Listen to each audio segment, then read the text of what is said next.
All right, yo, I think this is actually a really good segue, man, to the next topic that we have about like diversifying and just having your hands in a not a few things, but just making sure that you understand and are active in different parts of the market. Daraji, the land sale.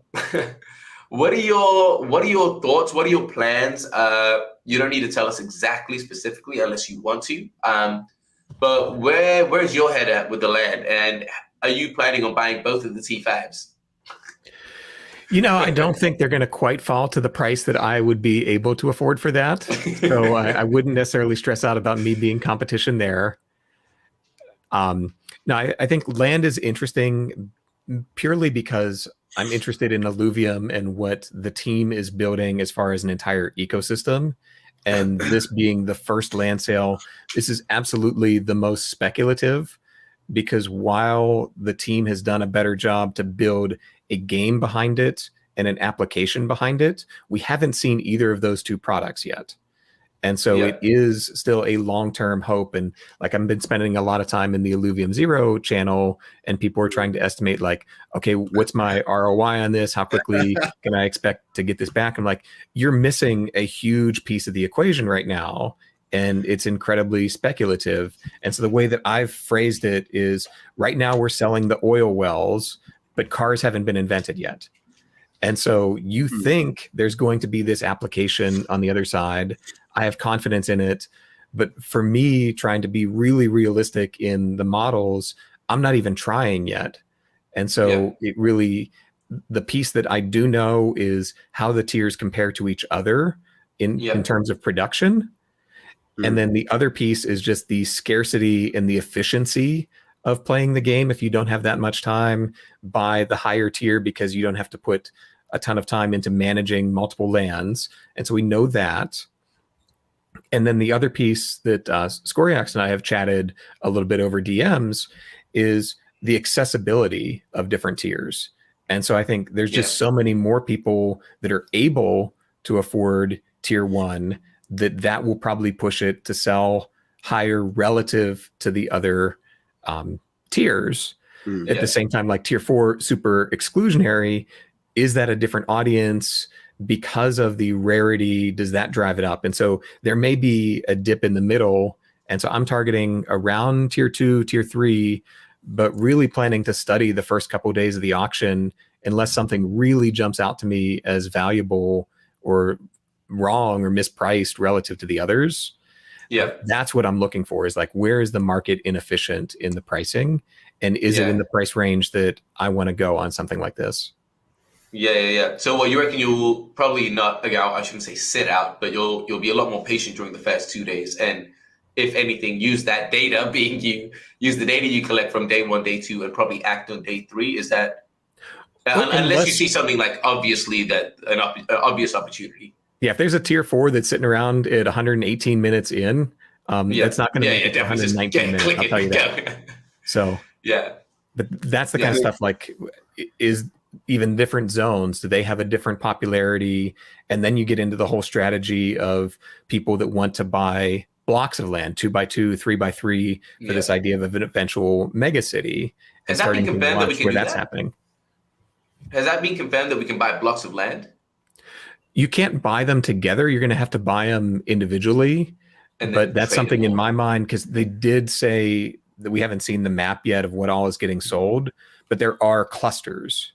And so we're going to know, because it's on-chain data, if one wallet has bought all of these 8 plots of a 3x3 and there's one that's coming up, they're going to want that plot. And so they're either going to jump sooner or somebody else jumps sooner because they know that other person is going to pay way over market for it, because if they don't have it, they can't complete their 3x3. And you say, you mentioned the thing about a certain region is going to be more popular than others, therefore more valuable. Where are you considering that at all? Like, for you personally, do you care about what region you're at? Is there one that you're trying to go for?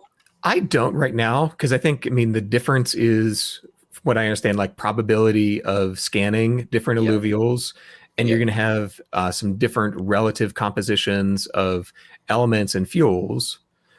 But again, we're getting the oil wells before the cars, and so we don't know which one is more valuable. And it may be like we have some resources out of where we think these are going to be used. If you know your play style goes a certain direction, maybe that's why you want to get into a certain area. But even still, it's going to be random. I think in terms of the blueprints, for example, I was looking at the map briefly, and I shouldn't really be saying this because this is totally the sort of land I'm going to go for. But I think it was the Crimson Wastes has a high likelihood, because it says it on their little map thing. I need to check it out again after this. But the Crimson Wastes in particular has a high likelihood of Ramfire, Scoriox, and Titan Ore. Now, I don't know if you guys have played the beta very much, but those are the three staples of the beta right now, outside of Adorius, right? That is some serious popularity focused in one area, which is something people are going to have to consider. But I think Daraji is right. I think the types of resources that are on there, and they're randomly generated, I think if anything's going to dictate price, it's going to be that. Because what I see happening is you're going to have, because each fuel type is used for a different thing. One's used for travel, I think. One's used for merging healing materials or whatever. Yeah. And one's used for evolving alluvials or something like that. I don't know. They're all used for different things, right? And I see one of those things, at the very least, being more popular than the other two. What this means is that I would see that as typically having a higher value when selling resources. So if your land has a lot of those plots, your land is going to be worth more than other lands of the same tier, I think. But we won't know that until we mint the thing. So it's still a little bit like a lottery, which I'm a fan of. I enjoy that. But it's going to keep things really interesting. But I think it does give a lot of credit to higher tier lands, because you have a greater chance of just getting a good spread of stuff. So it's not going to matter nearly as much. Not to mention your production is going to go up anyway. So, but yeah, there's so many variables here that I would just say, if you see a good price and maybe an area you like, go for it. But don't FOMO in the first day or anything. But yeah. I think, again, like what I mentioned in my video, one of my previous videos, and I think even Kieran Vulcan said the same thing. Have a price that you're willing to pay. Like, predetermine that first. That way, if you do decide to FOMO a little bit above that price. Not just, don't go in there like completely unprepared and just say, oh my God, everyone's buying. And because you could also see like whales possibly buying at a premium on day one. And like, I don't want to say tricking, like it's malicious, but giving the illusion that everyone is buying at a premium, and it could cause everyone else to be like, oh, I don't want to miss out paying at a premium when they don't have to. So just stay calm. Like, again, even going back to what Daraji said about the whole invest what you're willing to lose. I won't say invest what you're willing to lose, but like just be prepared of how much you're willing to spend and put aside for it. So that way you're actually going in prepared and you're not just getting blindsided. I think that's the phrase, right? I don't play football.